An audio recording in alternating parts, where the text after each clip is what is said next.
Irmãos, vamos abrir nossas Bíblias lá em Romanos.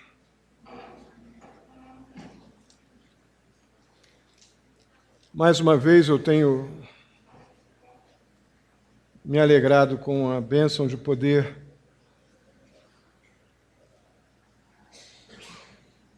trabalhar mais um livro das Escrituras. Gênesis foi uma experiência muito grande e boa para mim. Espero que para vocês também, como igreja. E é surpreendente ver a riqueza da palavra de Deus. Julgamos que já conhecemos, que já sabemos, por já termos lido uma, duas vezes,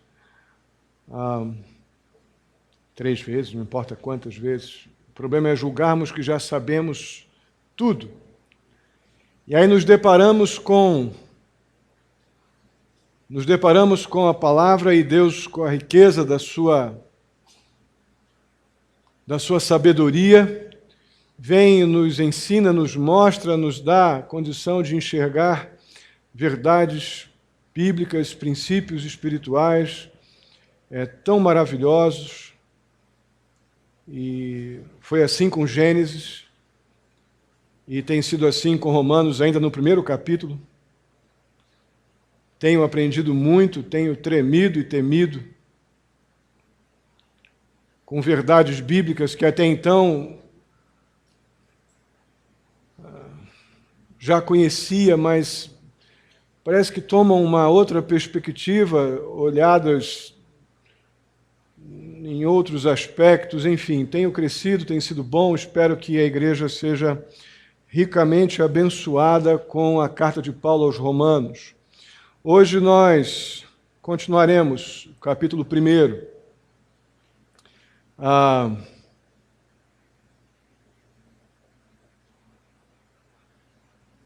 Olhando para esse capítulo 1, principalmente essa segunda parte do capítulo 1, que vai dos versos 15 ao 32, o que se percebe é que Deus está fazendo um trabalho agora, hoje, que poucas pessoas compreendem. E poucos aqui, eu estou falando daqueles que deveriam ter a percepção de compreender verdades espirituais por terem o Espírito Santo, por serem crentes no Senhor Jesus. Eu nem estou colocando aqui, obviamente, a questão do não crente. Mas poucos de nós discernem que Deus está fazendo um trabalho intenso hoje, agora. E o verso 18 nos diz que trabalho é esse. O verso 18 diz que a ira de Deus é revelada dos céus contra toda a impiedade e injustiça dos homens. Homens esses que suprimem a verdade pela injustiça. Deus está julgando as pessoas pelos seus pecados hoje, agora. E a maioria dos crentes não compreende isso. Do não crente, a pessoa que não tem a mente de Cristo, isso é esperado. Mas muitos crentes franzem a testa e desprezam esta afirmação. A maioria de nós crentes acredita que o julgamento de Deus só lida com o futuro. Que o juízo de Deus é algo para a eternidade, ou para as vésperas da eternidade, ou coisas do tipo. Alguns convivem com práticas pecaminosas. E por aparentemente estarem indo bem, acreditam que Deus está compreendendo tudo com o seu amor.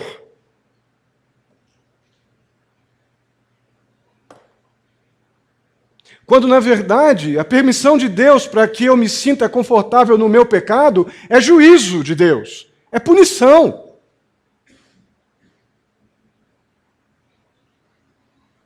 Então nós estamos lidando com um juízo da parte de Deus que começa agora, que já começou.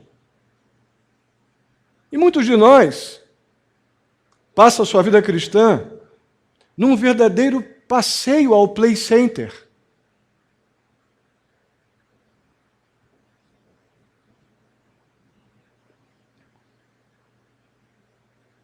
Como se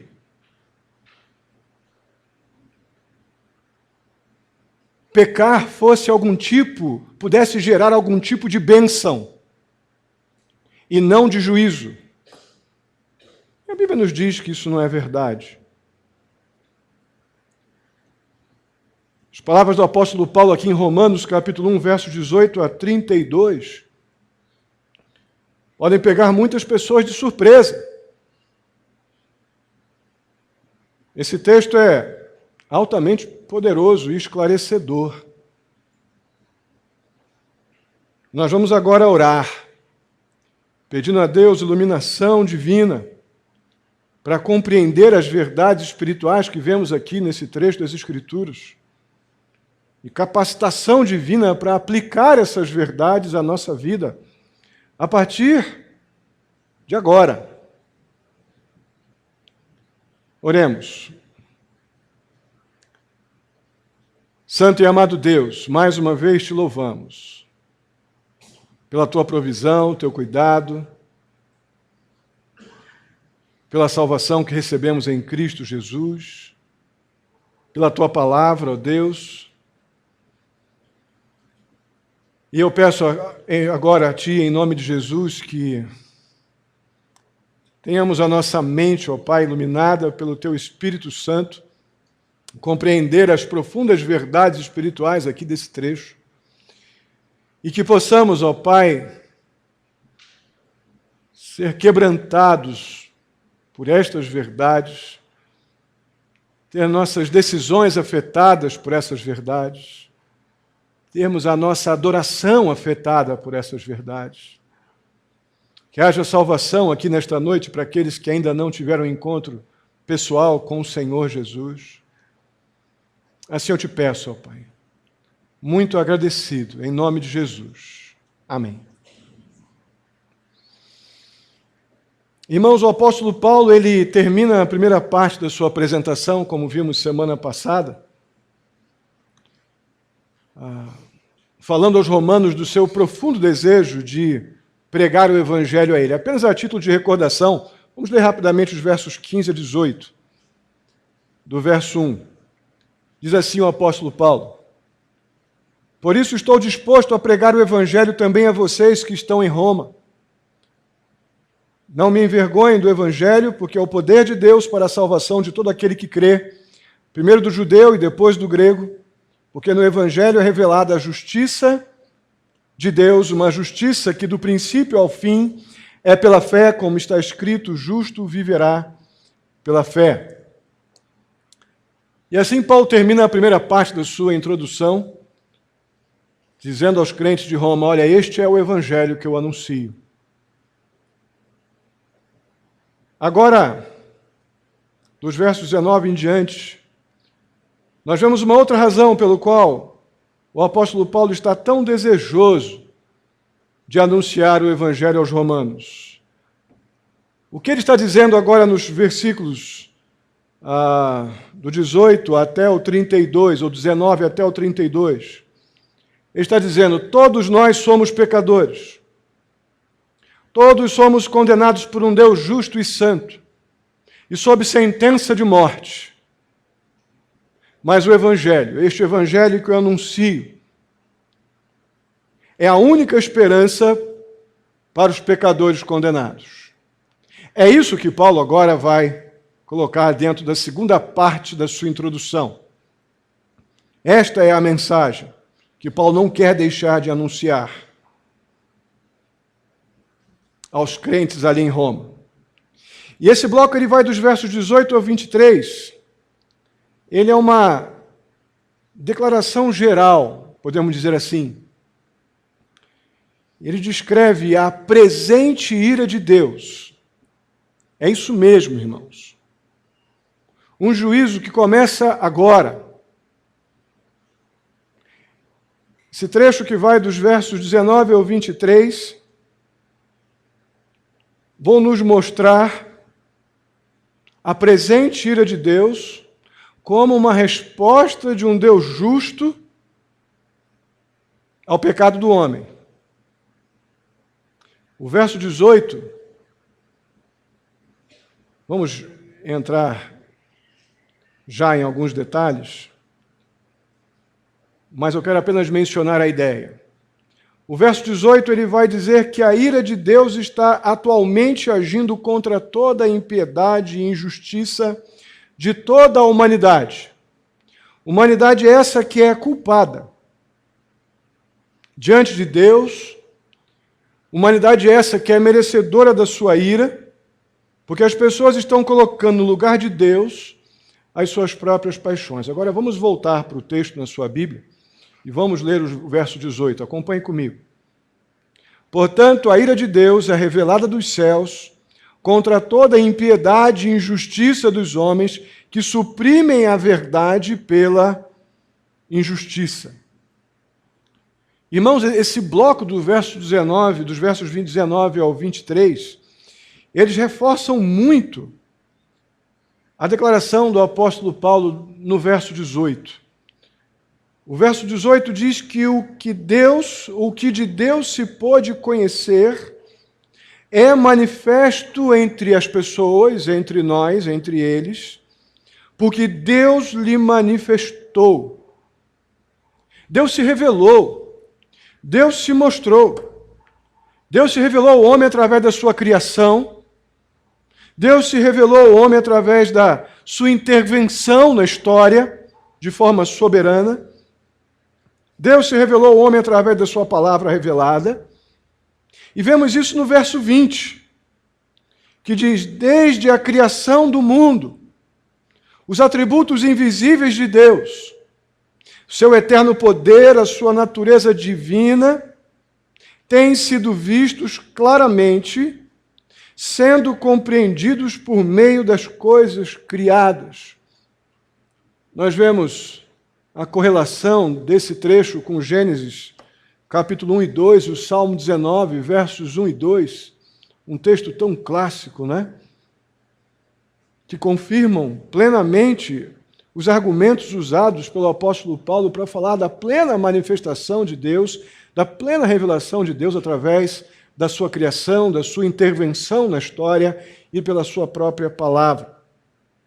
E é exatamente por esse motivo, por essa explícita revelação de Deus aos homens, Deus revelando-se, dando de si mesmo aquilo que Deus decidiu que seria dele conhecido, Deus tornou plenamente claro a todos nós, e por causa dessa clareza tão evidente, é o que temos no final do verso 20, tais homens, tais pessoas, são o quê? Indesculpáveis.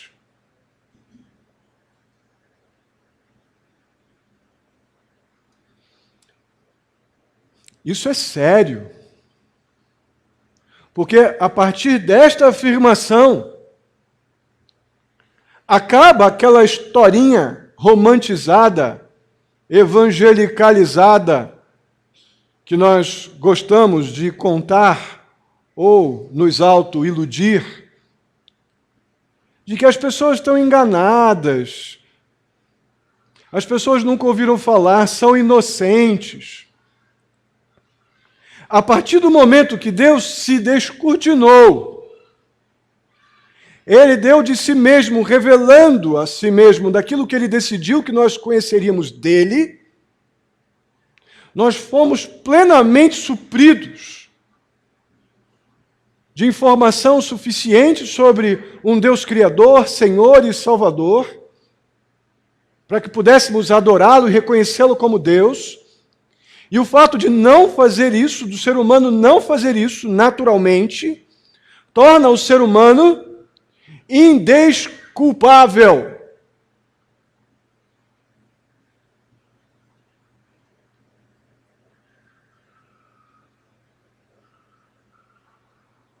Da mesma forma como Deus é claro quanto a esta afirmação, a resposta do homem a essas verdades de Deus também é muito clara. Verso 21, a Bíblia diz que os homens simplesmente, tendo conhecido a Deus, não o glorificaram, não deram honra a Deus, a honra que lhe é devida, e não lhe renderam graças, reafirmando a sua condição de indesculpáveis. Porque conhecendo os atributos de Deus, que Deus mesmo revelou a nós, o ser humano, de forma geral, não lhe dá honra alguma, e muito menos lhe rende graças. E a autorrevelação de Deus exige, por parte do ser humano, do homem, do pecador, no mínimo, que os homens o honrem, que as pessoas o honrem e lhe deem graças. E o adorem.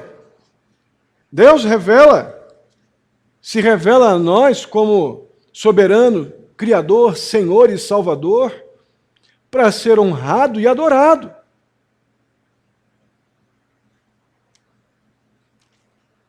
Como resultado, então, dessa postura humana,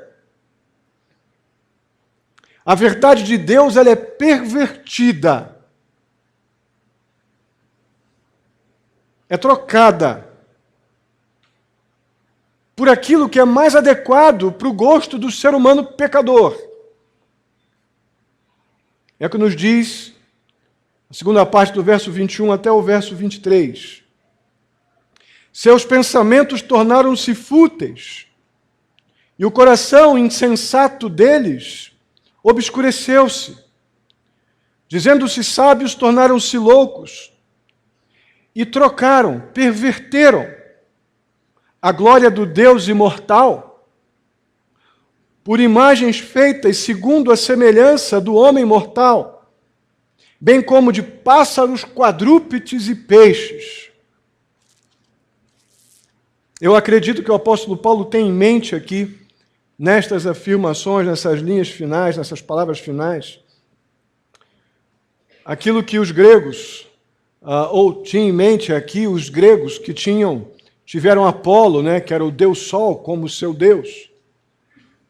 Os romanos que tiveram a águia como a sua representação de Deus. Os egípcios que tiveram o touro como representação de Deus. Os assírios que tiveram a serpente como representação de Deus para a sua adoração. Eu creio que Paulo, dentro da sua época, no primeiro século, deveria estar com isso em mente. E nós temos uma diversidade enorme de figuras criadas pelos homens como objeto de adoração, uma vez que tiveram a sua vontade pervertida, porque não adoraram o único Deus que revelou-se a nós de forma perfeita e santa, mas trocaram a Deus pelas suas próprias paixões e criaram também as suas próprias aberrações para serem adoradas. E aqui eu não me limito a imagens, aqui aplico também a todo o contexto de idolatria, pessoas, bens, carro, trabalho, relacionamentos, tudo que fica entre você e Deus é idolatria. O fato é que as pessoas que rejeitam a Deus, na maneira como Deus quer ser adorado, na maneira como Deus se revelou e quer ser honrado, e quer a gratidão devida a Ele como um Deus Senhor, soberano, Salvador, e não como uma imagem que eu fiz para satisfazer a minha própria ansiedade religiosa, mas uma devoção que reconhece um Salvador e do lado de cá um pecador dependente e carente da graça de Deus. Então as pessoas que rejeitam Deus assim, desse jeito como eu estou dizendo, buscam além de alto prazer,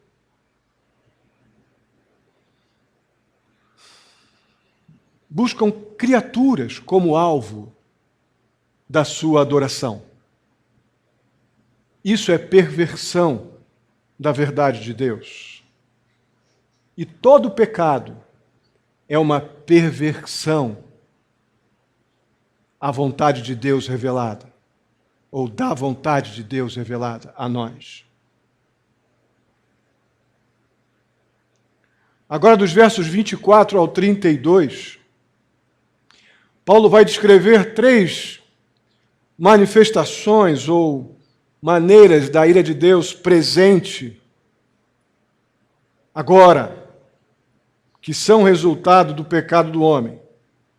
Primeira delas, nos versos 24 a 25, vamos ler. O homem é entregue aos seus próprios desejos. Acompanhe na sua Bíblia. Por isso Deus os entregou à impureza sexual, segundo os desejos pecaminosos do seu coração, para a degradação do seu corpo entre si. Trocaram a verdade de Deus pela mentira e adoraram e serviram as coisas e seres criados em lugar do Criador, que é bendito para sempre. Amém. Irmãos, as pessoas têm rejeitado a verdade de Deus e trocado pela sua própria mentira. É o que diz o verso 25. Por causa disso, o verso 24 diz que Deus os entregou. Isso é juízo presente. Isso é ira de Deus agora. Deus os entregou aos seus próprios desejos carnais, diz o verso 24. O resultado disso, aqui no texto, são as pessoas desonrarem os seus corpos entre si.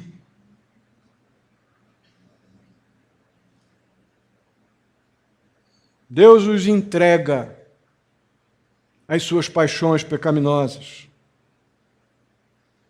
Agora, é a imagem do próprio homem que está sendo desonrada quando Deus os entrega às suas próprias carnalidades, desonrando entre si. A ideia explícita de não somente homens com mulheres, mas homens com homens e mulheres com mulheres.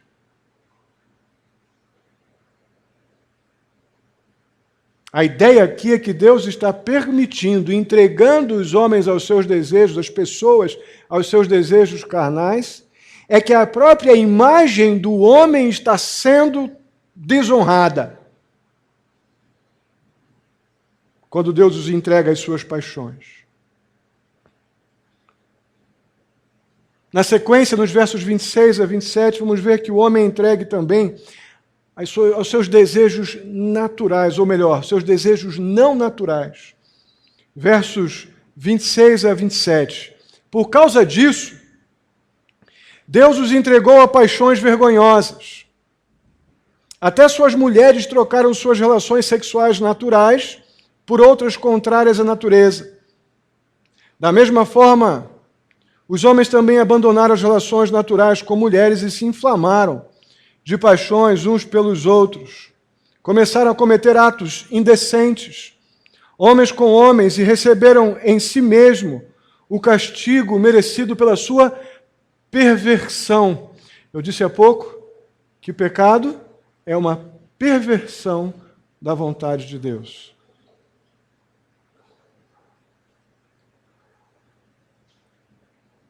O que vemos é que agora as pessoas estão não somente sendo entregues aos seus desejos carnais, mas estão sendo entregues agora a paixões não naturais.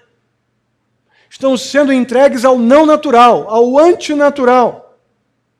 Aquilo que é apresentado aqui como paixões vergonhosas. Atividades sexuais, então, com pessoas do mesmo sexo. E a consequência disso é o que está no final do verso 27. E receberam em si mesmos o castigo merecido pela sua perversão. Irmãos, isso é muito além de explícito. É muito sério. É muito grave.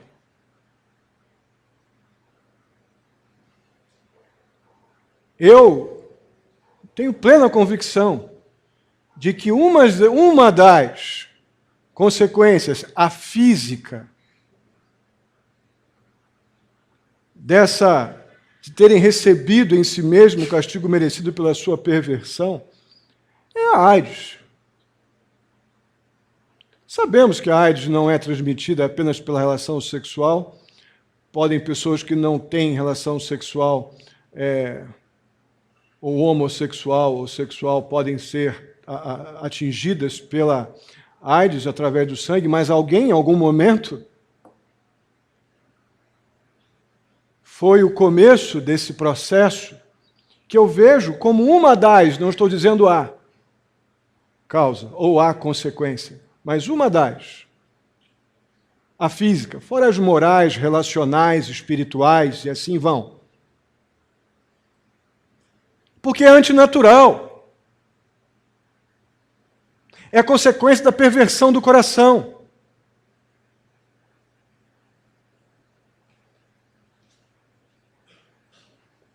Eu preciso abrir um parênteses para tratar esse assunto, não posso passar direto.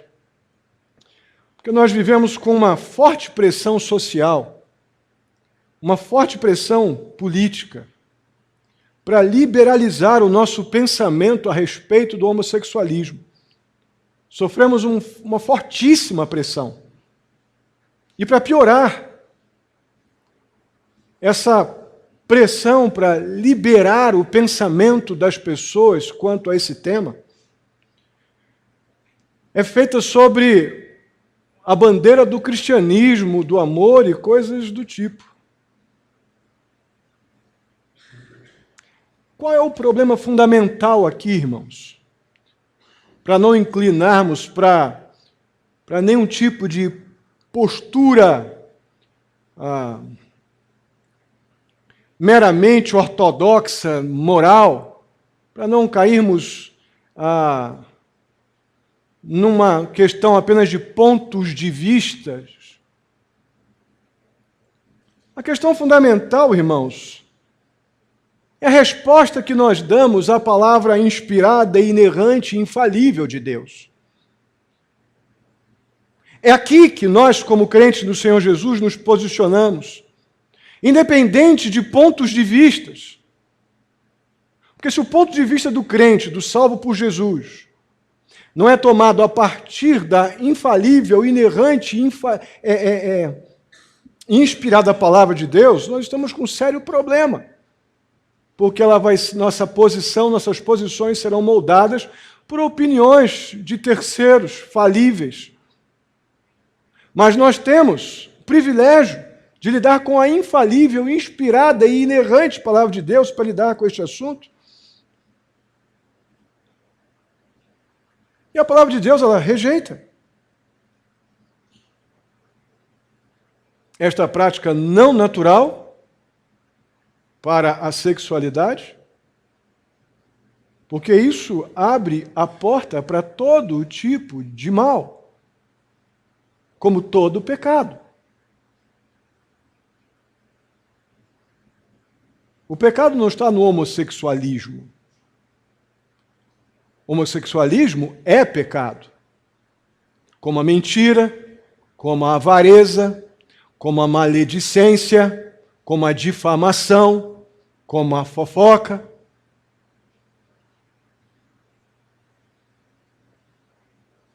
Acredito que Paulo levanta esse tema em função da Roma e da Grécia do primeiro século,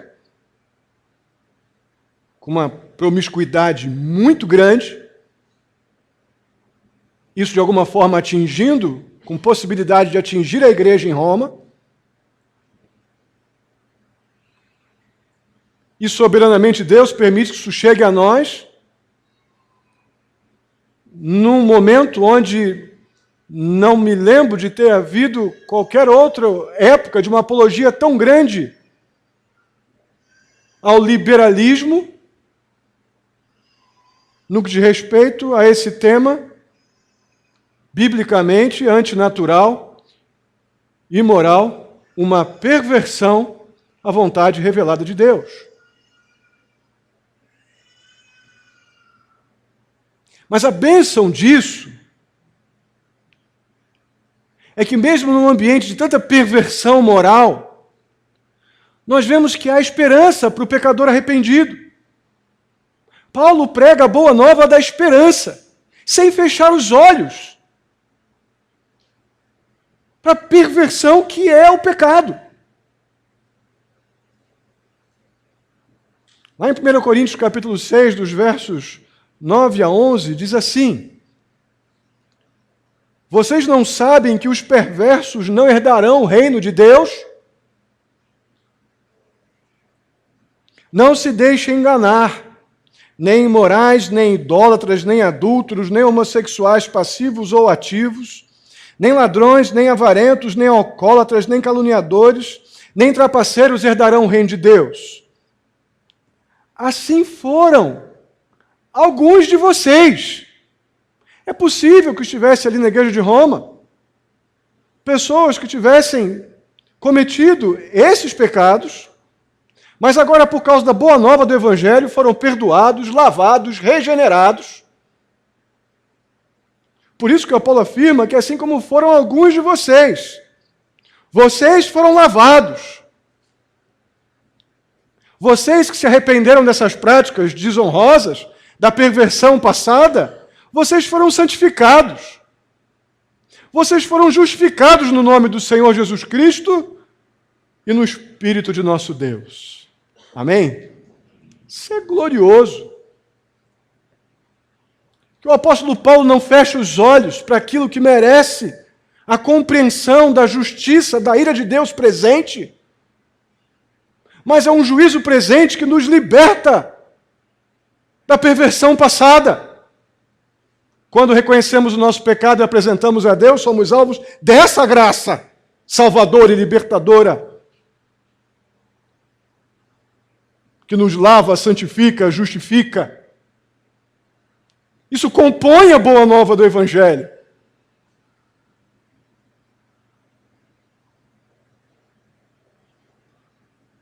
Irmãos, a coisa mais cruel que podemos fazer para uma pessoa que convive com a prática da homossexualidade é negar ou omitir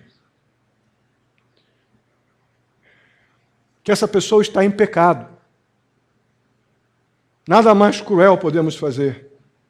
Porque Jesus Cristo morreu por pecadores para que pudéssemos ser libertos da prática pecaminosa, da homossexualidade, da mentira, do roubo, da bebida, do vício, da droga. Jesus morreu por pecadores arrependidos para que pudéssemos ser libertos da escravidão, da perversão do pecado.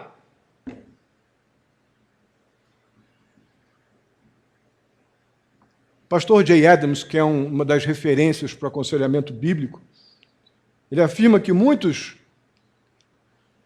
homossexuais perderam a esperança quanto a uma mudança para o seu comportamento por causa da relutância de muitos conselheiros crentes em tratar a homossexualidade como pecado. Perderam a esperança. Aceitaram a proposta do mundo. Deixaram a verdade de Deus e perverteram, trocaram pelas suas mentiras. Abriram mão da bênção, do perdão, do pecado e da libertação, da escravidão, da perversão, da mente pervertida. Em nome de um tipo de amor bajulador que não tem nada a ver com o amor de Deus, que é libertador, que faz juízo sobre o pecado e liberta o pecador arrependido da escravidão, da mente pervertida e da prática do pecado.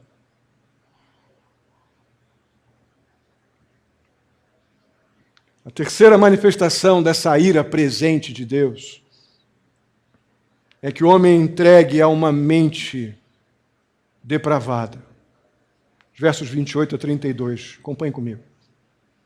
Além do mais, visto que desprezaram o conhecimento de Deus, ele os entregou a uma disposição mental reprovável para praticarem o que não deviam. Tornaram-se cheios de toda sorte de injustiça, maldade, ganância e depravação. Estão cheios de inveja, homicídio, rivalidade, engano e malícia. São bisbilhoteiros, caluniadores, inimigos de Deus, insolentes, arrogantes e presunçosos. Inventam maneiras de praticar o mal, desobedecem seus pais. São insensatos, desleais, sem amor pela família, implacáveis. Embora conheçam o justo decreto de Deus, de que as pessoas que praticam tais coisas merecem a morte, não somente continuam a praticá-las, mas também aprovam aqueles que as praticam.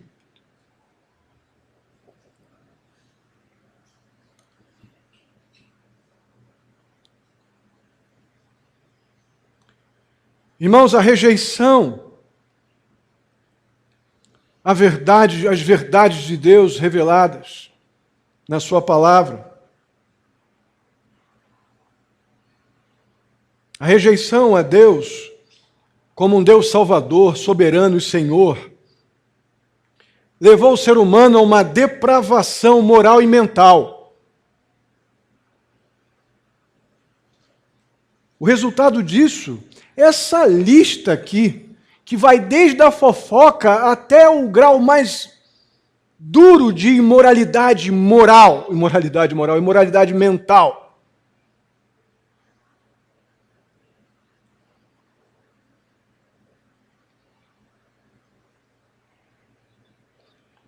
A Bíblia chama isso, nos versos 29 a 31, de disposição mental reprovável.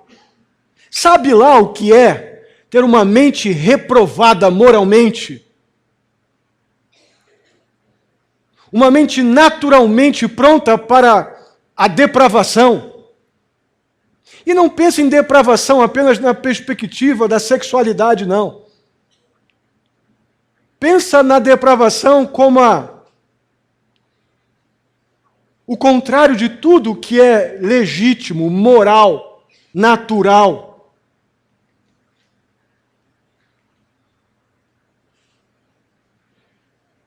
E o verso 32 conclui com uma necessidade que essa pessoa tem, essa pessoa de disposição mental reprovável. Como essa pessoa tem necessidade de fazer discípulos para se sentir bem. E o texto diz que não somente ela rejeita a ideia de que o pecado leva à morte, como ainda encoraja outros a fazerem a mesma coisa que ela está fazendo. O bêbado precisa encher o copo do outro de pinga para se sentir bem. Então, a pessoa de mente reprovada, ela precisa de outros para lhe dar segurança na sua depravação, na sua imoralidade, na sua perversão. O pecado precisa de companheiros. Interessante que nós somos lentos para fazer discípulos de Cristo, mas não somos muito demorados para fazer discípulos do pecado, né?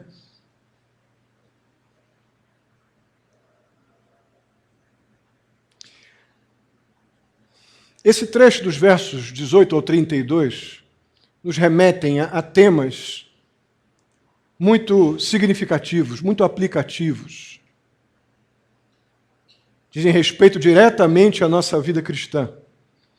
O primeiro tema que nós vemos aqui nesse trecho dos versos 18 ao 32 está ligado aos atributos de Deus. Na criação, Deus revelou os seus atributos invisíveis, tornando aquilo que era invisível, visível. E são mencionados aqui, nos versos 20, como os atributos do Senhor, o seu eterno poder e a sua natureza divina, que são vistos em tudo que Deus criou. Num grande resumo, Os atributos de Deus mostram que, ou na verdade mostram, a perfeição de Deus, e quando Deus mostra sua perfeição, também mostra a nossa imperfeição. Os atributos de Deus revelados a nós mostram a sua santidade, em contraponto, mostra a nossa pecaminosidade. Os atributos de Deus mostram o seu poder, e no outro lado mostram a nossa fraqueza. Os atributos de Deus mostram o que Ele é Senhor, Deus, Rei, poderoso, Salvador, dono da vida, dono da morte, e que por nós deve ser adorado e deve ser servido. Amados irmãos, o contrário disso é pecado. O contrário disso é perversão da vontade de Deus revelada. Isso nos leva ao próximo tema, que encontramos nesse bloco dos versos 18 ao 32, que é o pecado do homem. Irmãos, Romanos capítulo 1, ou em Romanos capítulo 1, pecado é uma prática que não concorda, não afina com os atributos de Deus. Porque se pecado é uma perversão da vontade de Deus revelada, não tem como haver nenhum tipo de concordância entre a prática pecaminosa e qualquer tipo de relacionamento com Deus, enquanto eu estou ativo numa prática pecaminosa.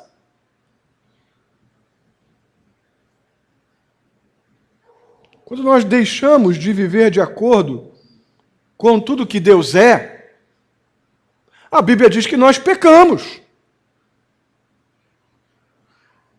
E agora você vai entender melhor, porque você deve estar pensando, pastor, então a gente peca demais. É, meu irmão.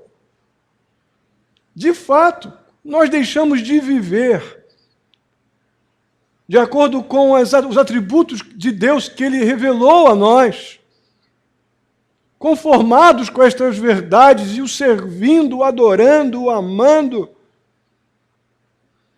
diante da sua santidade, da sua perfeição, do seu poder, do seu senhorio. Deixamos de fazer isso, nós pecamos. A conclusão que chegamos, como diz o apóstolo Paulo, eu sou um pecador miserável. É isso mesmo. E agora você vai compreender bem melhor o porquê do apóstolo Paulo dizer em Romanos 3, 23. Vocês lembram? Porque todos pecaram e destituídos estão da glória de Deus. Agora a gente entende melhor, né?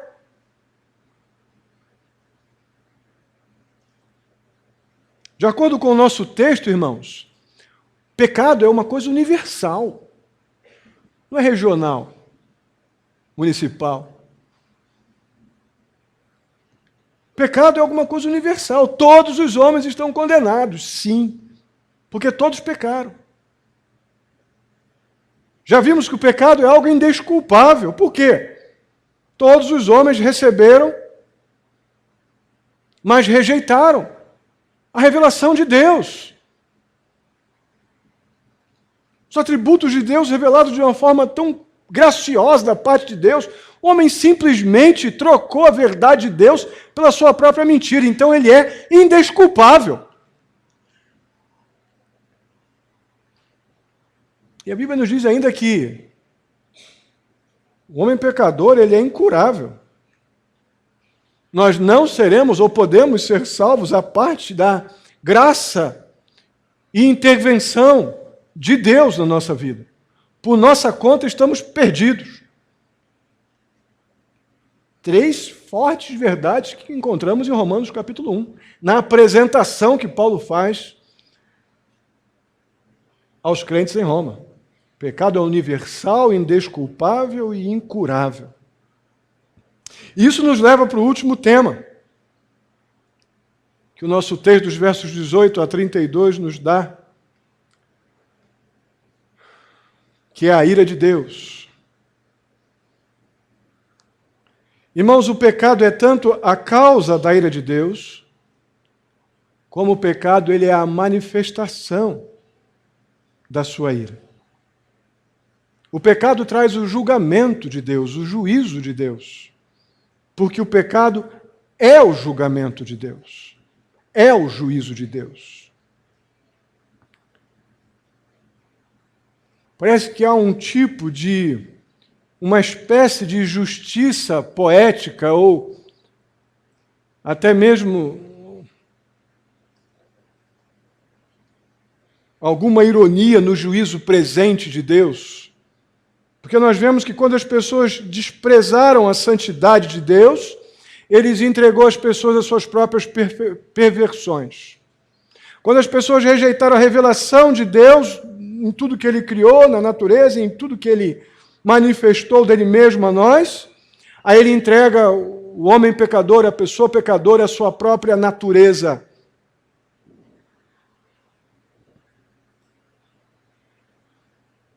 E quando as pessoas não honram a Deus, Ele entrega o pecador à desonra. Irmãos, a ira de Deus faz juízo sobre as pessoas, pune. A palavra no texto bíblico, do texto que vimos aqui de 18 a 32, várias vezes usa a expressão castiga. Então a ira de Deus presente, ela faz juízo, ela pune as pessoas, dando às pessoas o que elas merecem. A ira de Deus no presente permite que a pessoa mergulhe cada vez mais no seu próprio pecado. Quer ver uma ilustração disso? Vocês lembram do filho pródigo?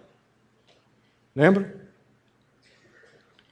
O filho pródigo, não com prazer do seu pai, mas o filho pródigo pediu, olha pai, me dá a minha herança, me dá o que eu quero ir para a vida, eu quero ir para o mundo. O pai autorizou, o pai deu. Não foi sorrindo, certamente foi chorando.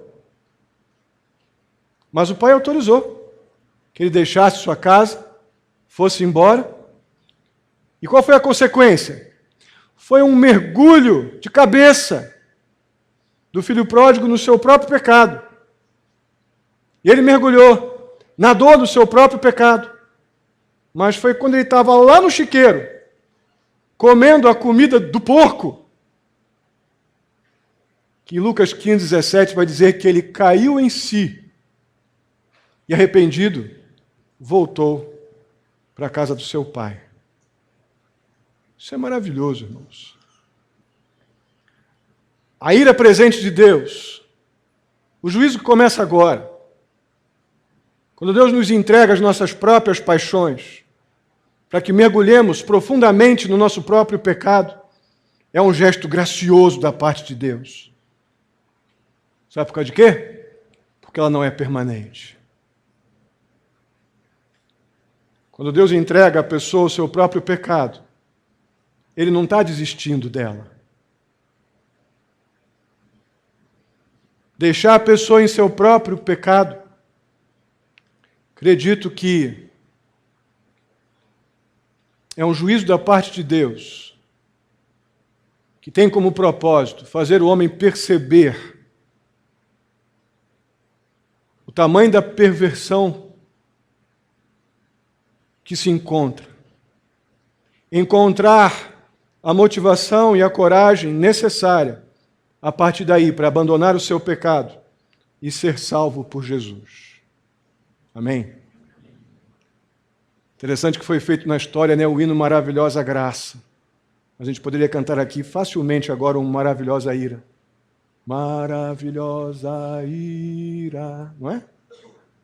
É Deus não permitindo que eu continue na minha prática pecaminosa, permitindo, me entregando ao meu próprio desejo pecaminoso, para que eu mergulhe nele. Em algum momento pare, caindo em si, caindo em mim. Pare e volte, arrependido, a Jesus. Mas, irmãos, o contraponto disso é muito importante. quando a ira de Deus, futura, entrar em vigor, essa não pode ser revertida. Por quê? A razão disso é muito objetiva, muito prática. Deus já derramou a sua ira futura sobre Jesus Cristo. Toda ela. E essa é a boa notícia do Evangelho. Toda a nossa culpa foi levada na cruz. Aquele que crê no Senhor Jesus Cristo está salvo. Porque Cristo pagou a penalidade pelo meu pecado. Tudo que a lei exigia foi pago por Jesus na cruz, quando Ele morreu, em meu e em teu favor. Você já recebeu a Jesus como seu Salvador?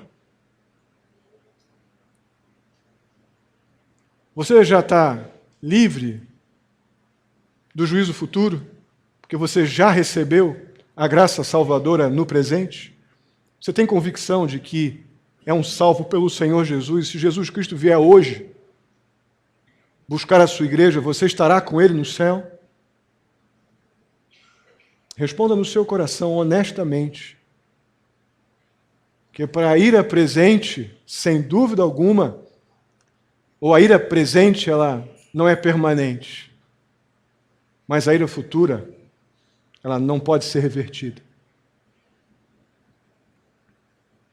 Aqueles que confiaram em Cristo, entregando suas vidas a Jesus, reconhecendo que são pecadores, mas hoje são pecadores lavados, redimidos, justificados, santificados por Cristo Jesus, já foram punidos em Cristo. Já receberam o peso da sua culpa em Cristo. Cristo levou tudo sobre si, para que nós pudéssemos ter a salvação e o perdão de pecados agora.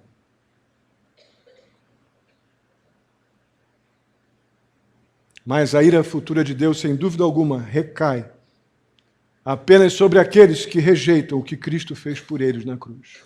Essa sim. Irmãos, o pecado é juízo de Deus. Pecado não é recompensa. Não tem essa de eu passar, de eu admitir alguma prática pecaminosa e achar que está tudo bem porque na igreja de fulano faz, lá no outro lugar faz também. Não tem essa. Eu não posso me indispor e me colocar em confronto, em oposição à palavra inspirada, inerrante e infalível de Deus.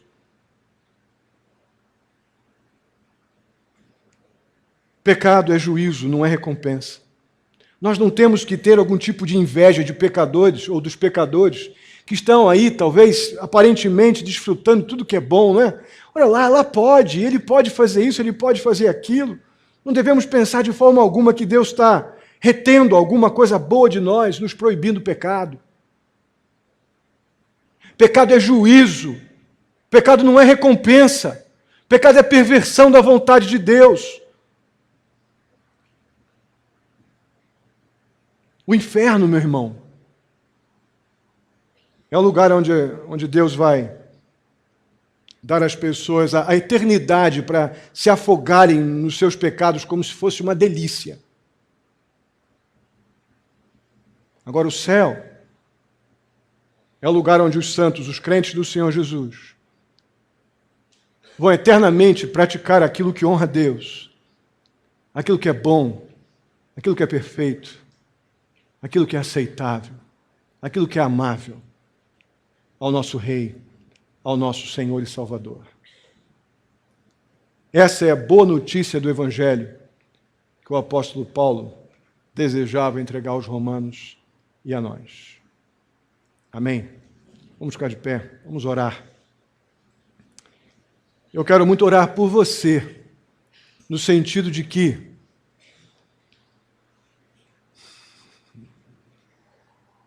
se você tem convivido com uma prática pecaminosa, mesmo sendo crente, e achando que esse pecado não é tão ruim porque está aparentemente dando certo as coisas, Queria muito que você lembrasse que o inferno é o lugar que nós vamos ter para desfrutar das delícias do pecado. E que pecado é uma perversão da vontade de Deus. E Deus nos liberar, nos entregar ao nosso próprio pecado, é juízo. Não é recompensa. É juízo. Para que eu pare, para que eu me arrependa e volte para o Senhor, como diz a parábola lá do filho pródigo em Lucas 15, 17. Caindo em si, ele parou, arrependido, e voltou para o seu pai. Eu queria muito que você refletisse agora. Vamos orar, feche seus olhos. Se há necessidade de parar e cair em si agora, está nadando de braçada em algum pecado de estimação, é hora de parar. Isso, pecado não é recompensa, pecado é juízo. Pecado é uma perversão da vontade de Deus revelada. É hora de parar. É hora de cair em si. E arrependido voltar para o Senhor. Oremos. Santo e amado Deus, muitíssimo obrigado pela oportunidade de olhar para a Tua palavra, ó Pai, e ver de maneira tão explícita o Teu repúdio ao pecado e o tamanho do Teu amor, ó Pai, para com o pecador arrependido. Tudo que deveria vir sobre mim, ó Pai, de culpa, de peso, foi sobre Cristo Jesus, para que agora eu possa, reconhecendo que sou pecador, não ter mais nada de punição a receber, porque toda a minha culpa foi lançada sobre Jesus. Ó Deus querido, eu clamo a Ti, ó Pai, por aqueles que têm convivido de forma amistosa com alguma prática pecaminosa. E por estarem aparentemente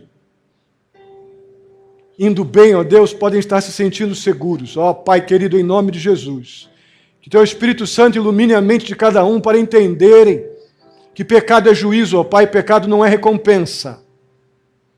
E que o lugar de se deleitar e ter prazer no pecado é no inferno. Mas o lugar do crente é no céu, praticando aquilo que te honra, te adorando, te bendizendo. Que haja arrependimento agora em nome de Jesus. Que haja mudança de direção, confissão de pecados, de uma nova vida. Te peço por aquele que entrou aqui sem convicção de salvação, ó Pai, entendendo que é pecador, e que Cristo morreu na cruz pelo seu pecado. Eu peço a Ti, em nome de Jesus, que haja salvação nesta noite, que haja confissão de pecados, libertação da escravidão do pecado. Muito obrigado, ó Deus, muito obrigado pela Tua palavra. Muito obrigado, ó Deus, por esse zelo Teu tão especial, nos dando a compreender verdades tão profundas. Assim eu Te agradeço, ó Pai. Peço que o Senhor nos leve em segurança para os nossos lares. Peço que o Senhor nos proteja nesta semana, nos livra do mal, ó Deus, nos dá sabedoria, discernimento para agirmos, ó Pai, de maneira que estejamos honrando ao Senhor em tudo que falamos, pensamos, nossas decisões, nossas escolhas. Muito obrigado, ó Deus, assim Te louvamos, no nome santo de Jesus. Que a graça do nosso Senhor e Salvador Jesus Cristo, o amor de Deus, nosso amado Pai, a comunhão e a consolação do Espírito Santo esteja sobre a vida de cada um de vós, queridos e amados irmãos, hoje e até a vinda do nosso Senhor Jesus Cristo. Amém e amém. Que Deus os abençoe. Podem sentar. Estarei à porta para cumprimentá-los. Tenha seu tempo de oração.